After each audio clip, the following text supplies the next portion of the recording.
ഈ ശോമശിഹായ്ക്ക് സ്തുതിയായിരിക്കട്ടെ. ഞാൻ മാണിപ്പറമ്പിലച്ചൻ. മരിയൻ ധ്യാനം 71 എപ്പിസോഡ്. നമ്മൾ ഇപ്പോൾ ഒരു ജൂബിലി വത്സരത്തിലാണ്. 2025 പ്രവേശിക്കുകയാണല്ലോ. നമ്മുടെ കർത്താവിശ്വം ജനിച്ചിട്ട് 2025 വർഷങ്ങൾ, കൃത്യമല്ലെങ്കിലും ഒരു ഏകദേശം. പക്ഷേ കൃത്യമായിട്ടൊരു വർഷമുണ്ട്. നമ്മുടെ കർത്താവിശ്വം മരിച്ച് ഉത്ഥാനം ചെയ്തിട്ട് കൃത്യം 2000 വർഷം തികയുന്ന വർഷമാണ് 2033. അത് വളരെ കൃത്യമാണ്. ക്രിസ്തുവർഷം 33 ഏപ്രിൽ 3 കർത്താവ് മരിച്ചു. ഏപ്രിൽ 5 കർത്താവ് ഉത്ഥാനം ചെയ്തു. അതിൻ്റെ 2000 വർഷം തികയുന്ന കൃത്യം 2000 വർഷം തികയുന്ന വർഷമാണ് 2033. അതിനുവേണ്ടി ആ വത്സരത്തെ ഒരുങ്ങാൻ വേണ്ടി 9 വർഷം നീണ്ടു നിൽക്കുന്ന ഒരു ധ്യാനം നമ്മൾ ആരംഭിച്ചു. അതിൽ ബുധൻ ശനി ദിവസങ്ങളിൽ നമ്മൾ മറിയത്തെ, ബൈബിളിൽ മറിയം എങ്ങനെയാണ് വെളിപ്പെടുത്തപ്പെട്ടിരിക്കുന്നത് അതിൻ്റെ വെളിച്ചത്തിലാണ് നമ്മൾ ധ്യാനിക്കുന്നത്. അതിനു വേണ്ടിയിട്ട് നമ്മൾ തയ്യാറാക്കിയൊരു പുസ്തകമുണ്ട്. ദൈവമാതാവിൻ്റെ തിരുവചന ജപമാല അഥവാ തെയോത്തോക്കസിൻ്റെ വചനക്കൊന്ത.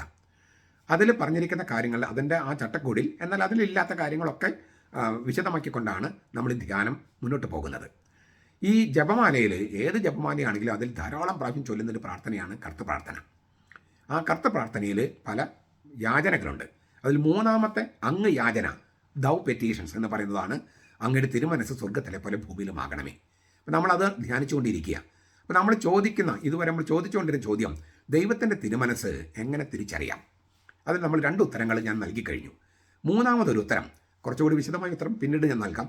3ാമതൊരു സാധ്യത, അതായത് സാധാരണ മനുഷ്യർ ചോദിക്കുന്നൊരു ചോദ്യമുണ്ട്. ആ ചോദ്യത്തിനുള്ള ഉത്തരം ഞാനിപ്പോൾ പറയാം. ഞാൻ ഒരുപാട് സ്ഥലത്ത് ധ്യാനിപ്പിക്കാൻ പോയിട്ടുണ്ട്. എനിക്കറിഞ്ഞുകൂടാ, ഒരു 10,000-ന് മേലെ സ്ഥലങ്ങളിൽ ഞാൻ സിറ്റികളിൽ, അതായത് സിറ്റികളല്ല, സിറ്റികളൊരു 300-400 സിറ്റികളിൽ, പക്ഷേ ഒരു 10,000-ഓളം പ്രഭാഷണങ്ങളിൽ ഞാൻ നടത്തിയിട്ടുണ്ട്. മിനിമം അതിനേക്കാൾ കൂടുതലായിരിക്കാനാണ് സാധ്യത. 18ാമത്തെ വയസ്സിൽ, അതായത് ഞാൻ ഫിലോസഫി പഠിക്കാൻ പോകുന്നതിന് മുമ്പ് തൊട്ടേ ഞാൻ പ്രസംഗിക്കാൻ പോകുമായിരുന്നു. അതെല്ലാം വചനവുമായിട്ട് ബന്ധപ്പെട്ട് തന്നെയാണ്, ചമാച്ചനായിരിക്കുന്ന സമയത്ത് തന്നെ. അതുകൊണ്ട് തന്നെ ഒരുപാട് വേദികളിൽ ഞാൻ പ്രസംഗിച്ചിട്ടുണ്ട്. പക്ഷെ പല സ്ഥലത്തും ചെല്ലുമ്പോൾ അവർ ചോദിക്കുന്നൊരു ചോദ്യം ഇതാണ്, എങ്ങനെയാണ് എന്നെക്കുറിച്ച് ദൈവത്തിൻ്റെ പദ്ധതി എങ്ങനെ തിരിച്ചറിയാം? എന്നെക്കുറിച്ച് ദൈവത്തിൻ്റെ ഹിതം എങ്ങനെ തിരിച്ചറിയാം? ഞാനൊരു 2 സംഭവങ്ങളിലൂടെ ഇത് ലളിതമായിട്ട് അവതരിപ്പിക്കാം. അത്ര ലളിതമൊന്നും അല്ല, എങ്കിൽ അവതരിപ്പിക്കാം. ഒന്ന്, പഴയ നിയമത്തിലെ യാക്കോബിൻ്റെ കഥയാണ്. ഈ യാക്കോബ് ചേട്ടനെ ചതിച്ചു, അപ്പനെ ചതിച്ചു, അമ്മായിപ്പനെ ചതിച്ചു, ഭാര്യമാരിൽ ആദ്യത്താളെ ചതിച്ചു. അങ്ങനെ ഒരു ചതിയൻ എന്ന് വിളിക്കാവുന്ന ആ വാക്കിന് തന്നെ അങ്ങനെ അർത്ഥമുണ്ട്. യാക്കോബ് എന്നുള്ള വാക്കിന് അങ്ങനെ ഒരു അർത്ഥമുണ്ട്. ചതിയൻ എന്ന് വിളിക്കാവുന്ന ഒരാളാണ് ഈ യാക്കോബ്. ഏസാവ് അത്രമാത്രം ചതിച്ചിട്ടൊന്നുമില്ല. അപ്പോൾ എന്തുകൊണ്ടാണ് ഏസാവിനെ തിരഞ്ഞെടുക്കാതെ ഈ വഞ്ചകൻ അല്ലെങ്കിൽ ചതിയൻ എന്ന് വിളിക്കപ്പെട്ട ഈ യാക്കോബിന് ദൈവം തിരഞ്ഞെടുത്തത് ഇസ്രായേലിൻ്റെ രാഷ്ട്രപിതാവാകാൻ? ഇസ്രായേലിൻ്റെ രാഷ്ട്രപിതാവാകാൻ എന്തുകൊണ്ട് ഏസാവിനെ തിരഞ്ഞെടുക്കാതെ യാക്കോബിനെ തിരഞ്ഞെടുത്തു? ആ ചോദ്യം വളരെ പ്രസക്തമാണ്. എൻ്റെ വിശദാംശങ്ങളൊന്നും പറയാതെ യാക്കോബിനെ കുറിച്ചൊരു പുസ്തകം ഞാൻ എഴുതിയിട്ടുണ്ട്, ചെറിയൊരു പുസ്തകം. അത് വേണം നിങ്ങൾക്ക് വായിക്കാൻ വേണമെങ്കിൽ. അല്ലാതെ തന്നെ ഞാൻ പറയാം. ഈ യാക്കോബ് ഈ 2ാമത്തെ പ്രാവശ്യം ചേട്ടനെ ചതിച്ചു കഴിഞ്ഞിട്ട്, ഏസാവിനെ ചതിച്ചു കഴിഞ്ഞിട്ട് ഏസാവ് പറയാണ്, ഞാൻ നിന്നെ കൊല്ലുന്നൊക്കെ പറഞ്ഞ് ഭീഷണിപ്പെടുത്തുമ്പോൾ യാക്കോബിൻ്റെ അമ്മ റെബക്ക പറയും, നീ ഓടി രക്ഷപ്പെടുക, എൻ്റെ ആങ്ങളുടെ അടുത്തേക്ക് പൊയ്ക്കോ എന്ന് പറയാണ്. അങ്ങനെ പുറകിൽ ഭീഷണിപ്പെടുത്തുന്ന ചേട്ടൻ, ആ ചേട്ടനെ രക്ഷപ്പെടാൻ വേണ്ടി ഓടുകയാണ് അവൻ, യാക്കോബ്. അങ്ങനെ ഓടി ഓടി ഓടി ഓടി ഒരു നദിയുടെ തീരത്തെത്തുകയാണ്. ആ നദി കടന്നാൽ പിന്നെ വാഗ്ദാന ദേശത്ത് പുറത്തു പോകും. ഈ വാഗ്ദാന ദേശം മൊത്തം കിട്ടാൻ വേണ്ടിയിട്ടാണ് ചേട്ടനും അപ്പനെയൊക്കെ ചതിക്കാൻ നോക്കിയത്. പക്ഷേ ഇപ്പം അത് നഷ്ടപ്പെടുകയാണ്. പക്ഷേ അങ്ങനെയാണെങ്കിൽ, നഷ്ടപ്പെടുകയാണെങ്കിലും അവസാനമായിട്ട് ഒരു രാത്രിയെങ്കിലും ഇവിടെ കിടന്നുറങ്ങണം എന്ന് കരുതിയിട്ട് പുള്ളി ബേഥേൽ എന്ന സ്ഥലത്ത് ഒരു കല്ല് ഇങ്ങനെ തലേണയാക്കി വെച്ച് അവിടെ കിടന്നുറങ്ങുകയാണ്. അപ്പോൾ ഒരു സ്വപ്നമുണ്ടായി. എന്താണ് സ്വപ്നം? ഭൂമിയിൽ നിന്ന് സ്വർഗത്തിലേക്ക് വച്ചിരിക്കുന്ന ഒരു ഗോവണി. ആ ഗോവണിയിൽ മാലാഖമാർ കയറുകയും ഇറങ്ങുകയും ചെയ്യുന്നു. ദൈവം ആ ഗോവണിയുടെ അറ്റത്തുനിന്ന് സംസാരിക്കുന്നു. ആ സാഹചര്യം ഒന്നുകൂടി നോക്കിയേ. പുറകിൽ നിന്നെ കൊല്ലുമെന്ന് പറഞ്ഞ് ഭീഷണിപ്പെടുന്ന ചേട്ടൻ്റെ വരവ്. അങ്ങനെ ജീവിതം തന്നെ വഴിമുട്ട് നിൽക്കുകയും ഭീഷണിപ്പെടുത്തുന്ന ഒരു അവസ്ഥയിലായിരിക്കുമ്പോഴും യാക്കോബ് എവിടത്തോളം സ്വപ്നം കാണുന്നേ? സ്വർഗത്തോളം വലിയ സ്വപ്നം. നമ്മുടെ അബ്ദുൽ കലാം പറഞ്ഞ ഒരു സംഗതിയില്ലേ, small dream or aim is a crime. Small aim is a crime. ചെറിയ ലക്ഷ്യങ്ങൾ കുറ്റകൃത്യങ്ങളാണ്. യാക്കോബിന് വളരെ വലിയ ലക്ഷ്യമാണ്. എത്രയാണ്? സ്വർഗത്തോളം. അങ്ങനെ സ്വർഗത്തോളം ലക്ഷ്യം വെച്ചവനെ അല്ലേ ഈ രാഷ്ട്രപിതാവിനെ തിരഞ്ഞെടുക്കേണ്ടത്? ഒരു വിശപ്പ് സഹിക്കാൻ പറ്റാതെ ഉള്ള ഈ അപ്പൻ്റെ സ്വത്തിൽ പകുതിയിലധികം കിട്ടുന്ന മൂത്തപുത്രൻ്റെ ആ സ്ഥാനം അത് മുഴുവൻ ഒരു കപ്പ് സൂപ്പിന് വേണ്ടി നഷ്ടപ്പെടുത്തിയ ഏസാവിനെയാണോ? അതായത് തല വയറ്റിൽ കൊണ്ട് നടക്കുന്ന ഈ വിശപ്പ് സഹിക്കാൻ പറ്റാത്ത ഒരുത്തനെയാണോ രാഷ്ട്രപിതാവായിട്ട് നിയമിക്കേണ്ടത്? അല്ല. ജീവന് ഭീഷണിയുള്ളപ്പോൾ പോലും സ്വർഗത്തോളം വലിയ ലക്ഷ്യം കാണാൻ കഴിയുന്നവൻ, അതാണ് യാക്കോബ്. എന്നിട്ട് 20 കൊല്ലം അടിമയായിട്ട് ജീവിച്ച് തിരിച്ചു വരുമ്പോൾ ദൈവമായിട്ട് മൽപ്പിടുത്തം നടത്തിയിട്ട് അവൻ്റെ ഈ ഹിപ്പ് സോക്കറ്റൊക്കെ ഇല്ലേ ഒടിച്ച്, പിന്നെ വികലാംഗനായിരുന്നു, ജീവിതകാലം മുഴുവൻ വികലാംഗനായിരുന്നു. അങ്ങനെ 20 കൊല്ലം വാഗ്ദാനം ധരിച്ച് ഓടിപ്പോയവൻ ഇപ്പം മുടന്തിയാണ് വാഗ്ദാനം ധരിച്ച് പ്രവേശിക്കുന്നത്. പക്ഷെ ആള് മാറിപ്പോയി. ആളാരാ? ഇസ്രായേൽ. ദൈവത്തോടും മനുഷ്യരോടും മല്ലിട്ട് ജയിച്ചു. അവനാണ് ഇസ്രായേൽ. യാക്കോബ് എന്ന ചതിയിൽ നിന്നും ഇസ്രായേലിലേക്ക് മാറുകയാണ്. അപ്പോൾ ഉത്തരം ഇതാണ്. എന്നെക്കുറിച്ച് ദൈവത്തിൻ്റെ ഹിതം എങ്ങനെ അറിയാം? ദൈവത്തെക്കുറിച്ചും ദൈവത്തിൻ്റെ സഭയെക്കുറിച്ചും വളരെ വലിയ സ്വപ്നങ്ങൾ നമുക്ക് വേണം. Small aim is a crime. ചെറിയ സ്വപ്നങ്ങൾ, ചെറിയ ലക്ഷ്യങ്ങൾ കുറ്റകൃത്യങ്ങളാണ്. നമ്മൾ ദൈവത്തിന് വേണ്ടി, സഭയ്ക്ക് വേണ്ടി, കർത്താവിന് വേണ്ടി ഞാൻ ഇന്ന കാര്യങ്ങൾ ചെയ്യുമെന്നുള്ള സ്വപ്നം വേണം നമുക്ക്. അങ്ങനെ സ്വപ്നമുണ്ടായാൽ ആ സ്വപ്നം നിറവേറ്റാൻ വേണ്ടി നമ്മൾ മുന്നോട്ട് പോകണം. അങ്ങനെ മുന്നോട്ട് പോകുമ്പോൾ അതാണ് രണ്ടാമത്തെ കാര്യം. അപ്പോൾ ദൈവത്തെക്കുറിച്ച് വലിയ സ്വപ്നങ്ങൾ വേണമെന്നുള്ളതാണ് ഒന്നാമത്തെ പോയിന്റ്. ദൈവത്തെക്കുറിച്ചും ദൈവത്തിൻ്റെ സഭയെക്കുറിച്ചും ഒക്കെ വലിയ സ്വപ്നങ്ങൾ കർത്താവ് നമ്മൾ പറഞ്ഞിട്ടുണ്ട്. പ്രധാനമായി ചെയ്ത ചില കാര്യങ്ങളെ കർത്താവ് വെളിപ്പെടുത്തിയിട്ടുണ്ട്. ഒന്ന്, സുവിശേഷം പ്രഘോഷിക്കുക എന്നുള്ളത് ഒഴിച്ചുകൂടാനാകാത്ത ദൗത്യമാണ്. എല്ലാ ക്രിസ്ത്യാനികൾക്കും നൽകപ്പെട്ടിരിക്കുന്ന മാൻഡേറ്റ് അല്ലെങ്കിൽ കൽപ്പനയാണ് സുവിശേഷം പ്രഘോഷിക്കുക. അപ്പോൾ പാടത്തോ പറമ്പിലോ ജോലി സ്ഥലത്തോ സ്കൂളിലോ എവിടെയൊക്കെ വളരെ എളിമയോടെ ആരും ഉപദ്രവിക്കാതെ എന്നാൽ സുവിശേഷം പ്രഘോഷിക്കണം. കിട്ടിയ സന്ദർഭങ്ങളിലൊക്കെ അത് അനിവാര്യതയാണ്. ഇത് എങ്ങനെ പ്രസംഗിക്കണം അതിനെക്കുറിച്ചാണ് സ്വപ്നം വേണ്ടത്. എങ്ങനെ പ്രസംഗിക്കാൻ പറ്റും? ലീഫ്ലെറ്റുകളാണോ, അല്ലെങ്കിൽ വാ കൊണ്ട് പറയലാണോ, അല്ലെങ്കിൽ ഒരു പടം വരച്ചു കൊടുത്തിട്ടാണോ? അതെങ്ങനെ പ്രസംഗിക്കണം എന്ന കാര്യം നമ്മൾ തീരുമാനിക്കണം. ഒരു യൂട്യൂബ് ചാനൽ തുടങ്ങിയിട്ടാണോ?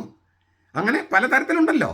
അങ്ങനെ കർത്താവിൻ്റെ സഭയെയും പറ്റി സുവിശേഷം പ്രഘോഷിക്കുക എന്നുള്ളത് അനിവാര്യമായ ഒരു ഒഴിച്ചുകൂടാൻ പറ്റാത്ത ഒരു ദൗത്യമാണ്. ആ ദൗത്യം എങ്ങനെ നിറവേറ്റാമെന്നുള്ള സ്വപ്നങ്ങൾ നമുക്ക് വേണം. ഇതാണ് ഒന്നാമത്തെ പോയിന്റ്. ഈ സ്വപ്നങ്ങളുമായി മുന്നോട്ട് പോകുമ്പോൾ പ്രശ്നങ്ങളുണ്ടാകാം. അപ്പോൾ നമ്മൾ ശരിയായ വഴിയിലാണോ പോകുന്നതെന്ന് സംശയം വരാം. ദൈവത്തിൻ്റെ പദ്ധതി അനുസരിച്ചാണോ പോകുന്നത് എന്ന് നമുക്ക് സംശയം വരാം. അധാർമികമായിട്ടുള്ള കാര്യങ്ങൾ ചെയ്യരുത്.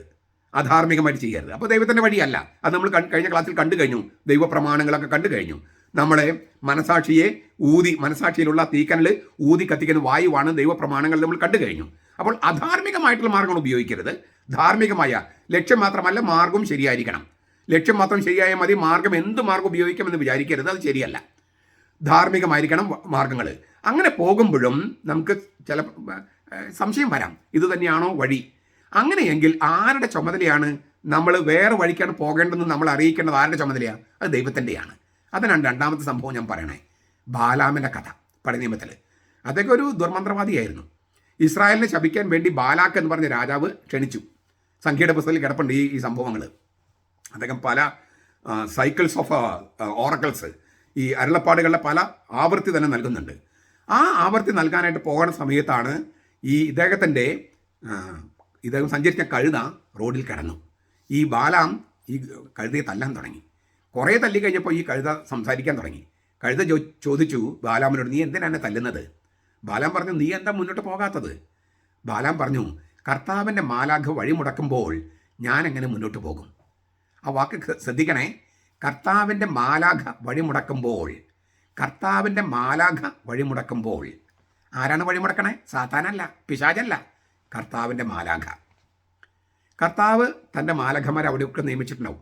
നമ്മുടെ സുപ്പീരിയേഴ്സ് ആയിരിക്കാം, മെത്രന്മാരായിരിക്കാം, ചിലപ്പോൾ മാതാപിതാക്കളായിരിക്കാം, സ്കൂളിൽ അധ്യാപകരായിരിക്കാം. പലതരത്തിൽ നമ്മൾ ചില കാര്യങ്ങളുമായി മുന്നോട്ട് പോകുമ്പോൾ പ്രതിബന്ധങ്ങളുമായിട്ട് വരും. അവർ പിശാചിൻ്റെ ആളുകളാണെന്ന് കരുതരുത്.